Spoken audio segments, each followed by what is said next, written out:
After 36 years on air over at Sky News here in the United Kingdom, you get less than around 2 minutes to tell the viewers that in fact you've decided to retire.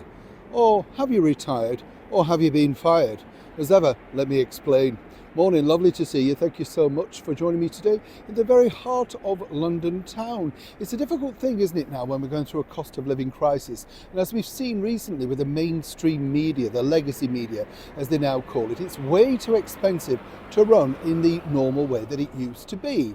Advertising is down, viewers are sort of consuming their news in vastly different ways, and really what they now don't like, and let's be honest chums, is to be told exactly what they should be thinking.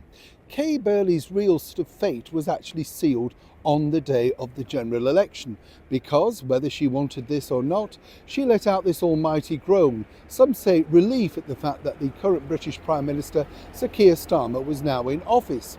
She made no, shall we say, bones of her allegiance, as one might suggest, as ever allegedly.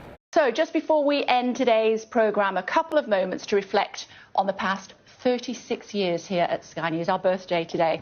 From a standing start to one of the most recognised and valued brands in global news, it's been an honour and a privilege to work with some of the best and hardest working teams in the business. News, by its very nature, is often devastating, and together we've covered so many life-changing events, from the tragic death of Diana, the shocking terror attack of 9/11, the Asian tsunami, the Concorde air disaster. But we've also enjoyed some wonderful high notes too, haven't we? The thrill of London winning the chance to host the 2012 Olympics, a plethora of royal weddings, jubilees, and who can forget days and days and days of waiting for royal babies to arrive at the Lindo wing. But after over 1 million minutes of live TV news, more than anyone else in the world, it's time for me to indulge in some of my other passions, including my love for travel. So, after covering 12 separate general elections, including Sir Keir Starmer's victory last year, I'm retiring from Sky News. Let politicians of every party just rejoice at that news.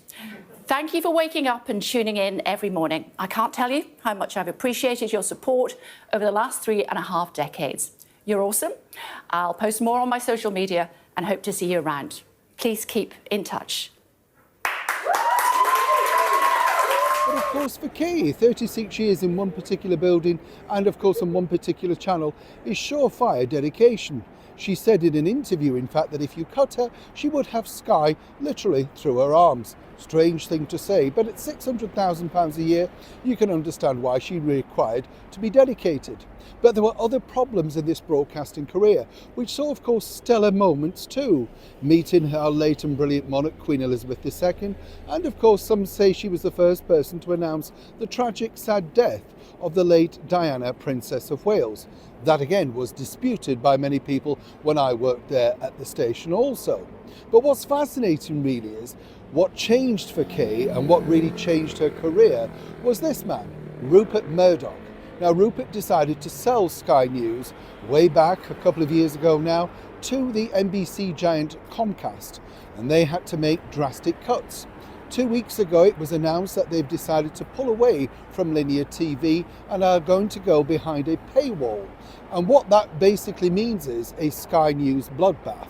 And a lot of professional, very well respected journalists will feel the pinch and be given the axe. It's as simple as that.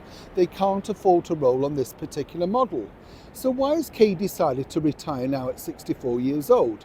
Well, if you remember, of course, she also got caught out literally breaking the COVID-19 rules, all the while telling everybody on air what they should be doing. She was suspended for 6 months and then brought back. But already then the writing was on the wall. She had already also battered away an alleged bullying claim by a former producer, the son of Anne Diamond, another breakfast show doyen, Jacob Diamond. Not quite sure exactly where that disappeared to, but as ever, with people in the media, they make these things go away. So for now, Kay says that she's leaving or retiring simply because she wants to do other things and enjoy many other passions. But as many people in the industry know, this isn't a really great day, because what's happening, more importantly, is Kay will be the very first of the high-profile, highly paid ex-newsreaders that will see the full force of the cost-cutting that's now sweeping through the mainstream media, not just on television, but also in newsprint and digital platforms too.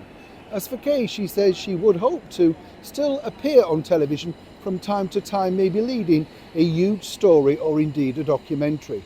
But first, apparently she's going to be fielding off, well, big offers for the tell-all book. Now, who's ready to buy that? Neil Sean in the very heart of London.